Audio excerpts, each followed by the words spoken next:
So the night before, I'm starting off with at least 2 cups of dry red kidney beans, which you can get at your local supermarket. I wash them and I will leave them overnight to soak.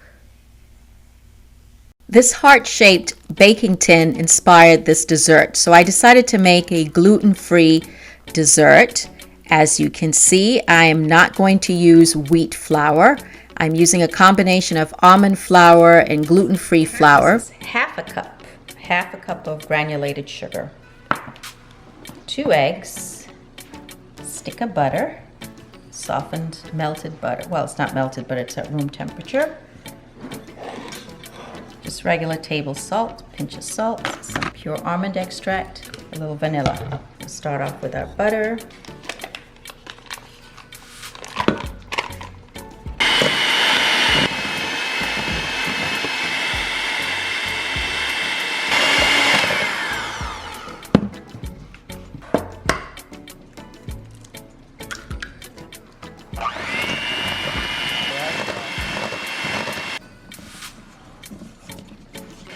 Once I've creamed the eggs, butter, and sugar and all the wet ingredients like the vanilla, then I sieve the gluten-free flour. And this gluten-free flour has flaxseed in it. It also has brown rice, white rice, and also some potato starch. So it's not bad for you. I also add some almond milk to this. And what's interesting about this gluten-free flour is, unlike regular flour, it does mix very differently. It's a little bit more dense, as you can see. And so even though I added liquid, I guess because of the rice flour, you get kind of a gummy-like consistency. So it is a lot heavier than regular flour when you mix it, but it's still easy to work with. And you can make so many different recipes with gluten-free flour. So in she goes and out she comes. And I know some of y'all are like, what is that? We'll get back to her. All right, let's clean up. It's a little messy. Nothing romantic around this table right now. But let's go outside before we get started. It's cold and wet. Very cold outside and wet. A few plants have survived. That rose, jasmine. Been out here in forever.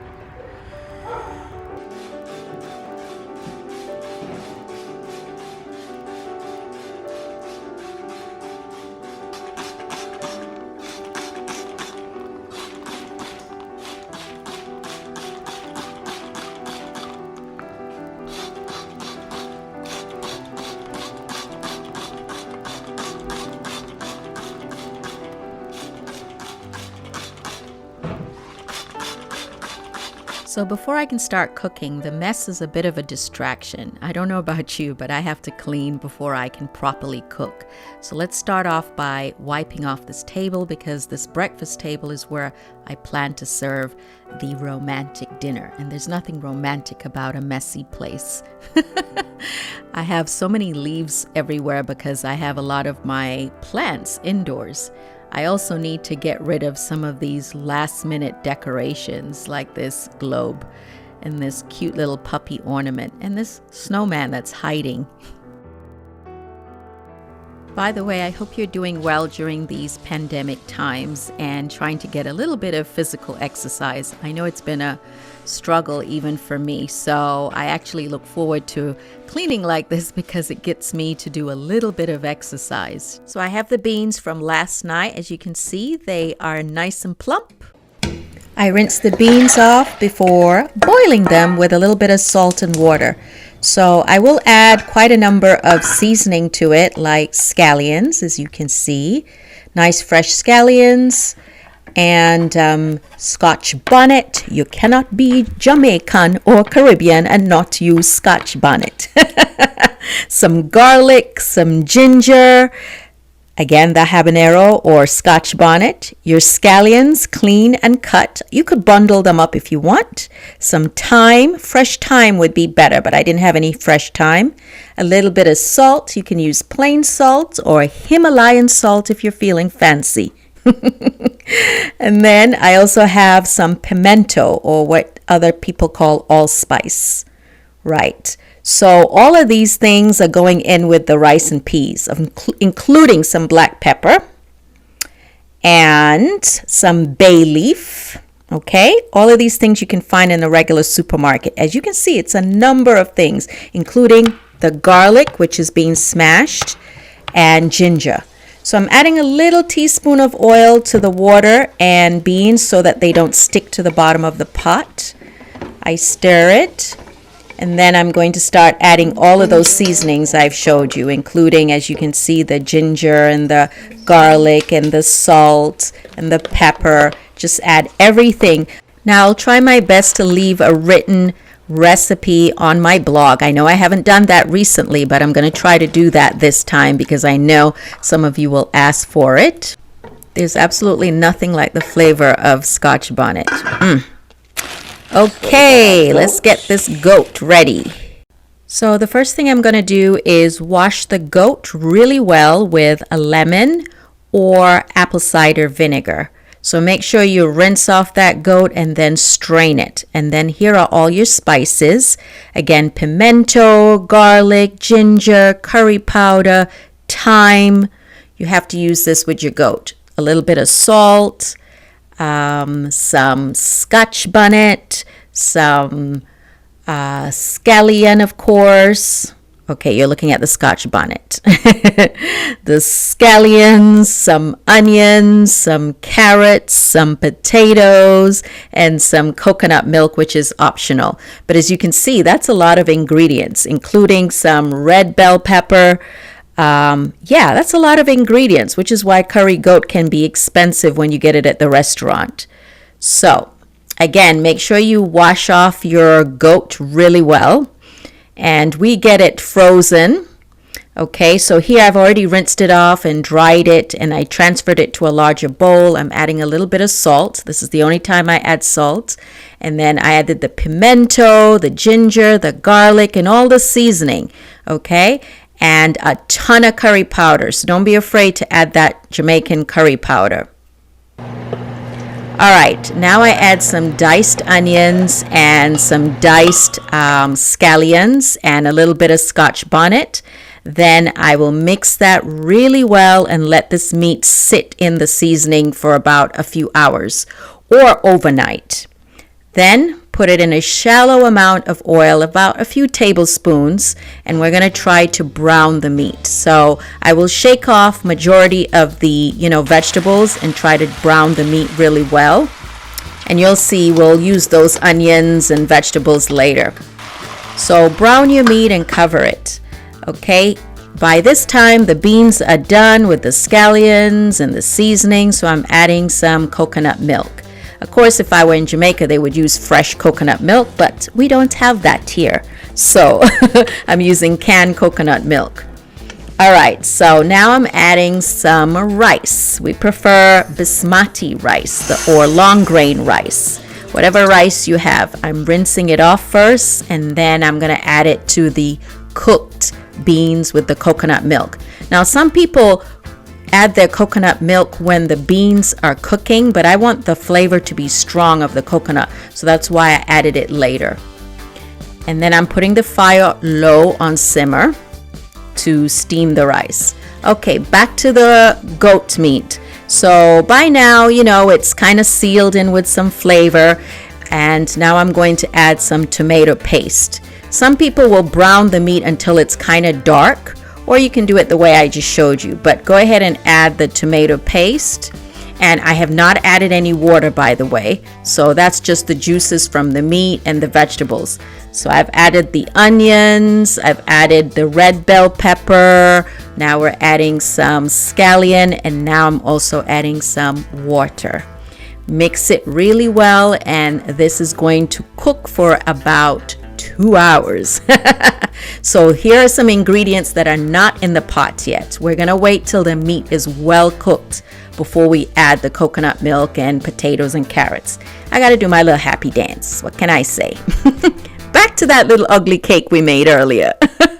So we're gonna make some frosting, which is usually butter and confectioner's sugar and a little bit of vanilla to make buttercream icing. So wait till you see what we do. Okay, let me be quiet and let you watch. That's a little bit of red coloring there.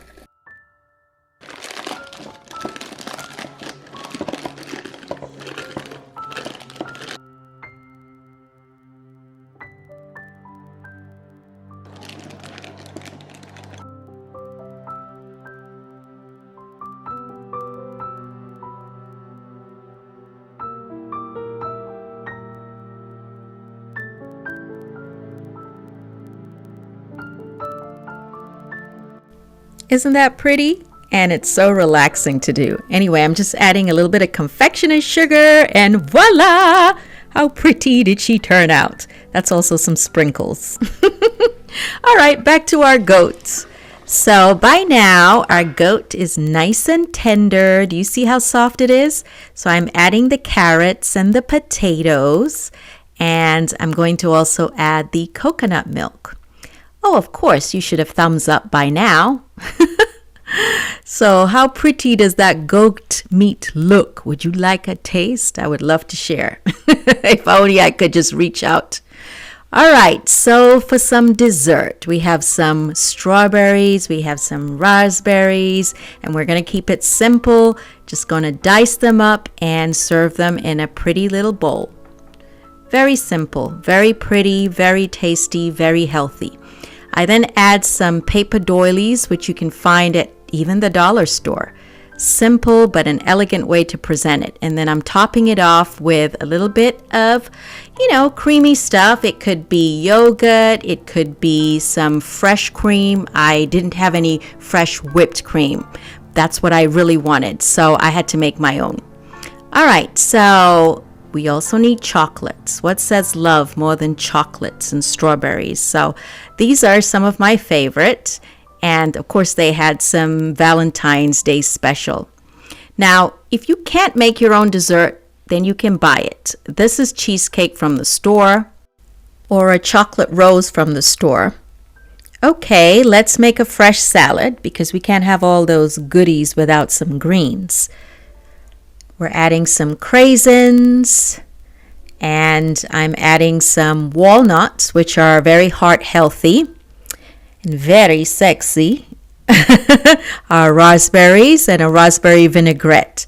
So usually this combination is eaten with arugula. Okay, our rice is done. I'm adding a little bit of butter, fluffing it out with the fork. It's nice and soft and done. And of course, we have to have plantain. I don't care what you say, I'm having my plantain, like all the Caribbeans and Nigerians, because you know my ancestry. All right, so I've got my white tablecloth, but it was crushed up, so I had to iron it. I just couldn't. All right, I'm using some simple white plates.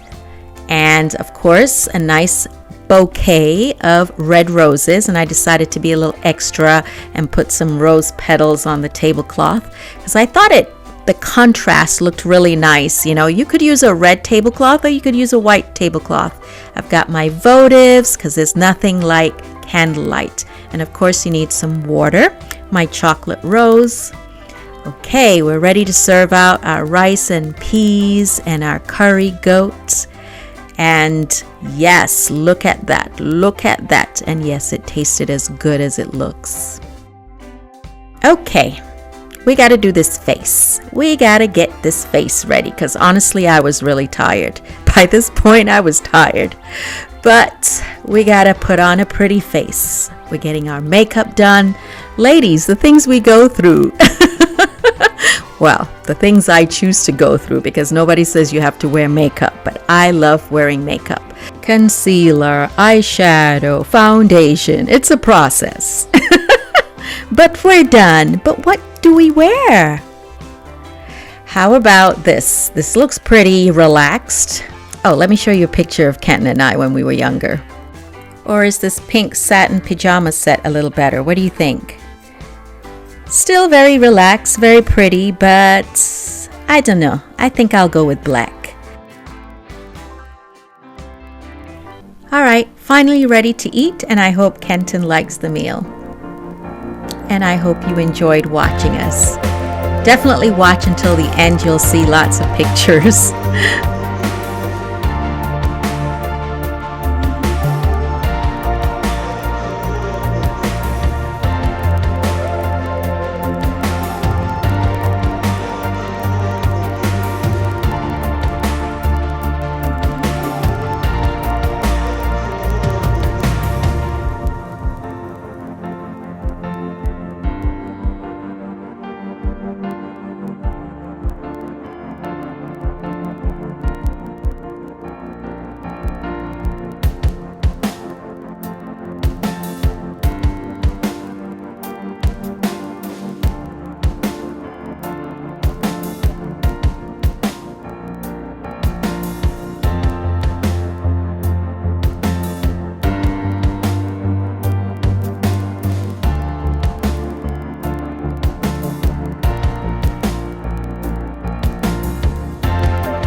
Trying to get Kenton to take some serious pictures? That's a challenge. Anyway, I hope you guys enjoyed this video, this cooking video. Get ready with me. Don't forget to hit that subscribe button and don't forget to follow me on Instagram as well. Bye! See you soon!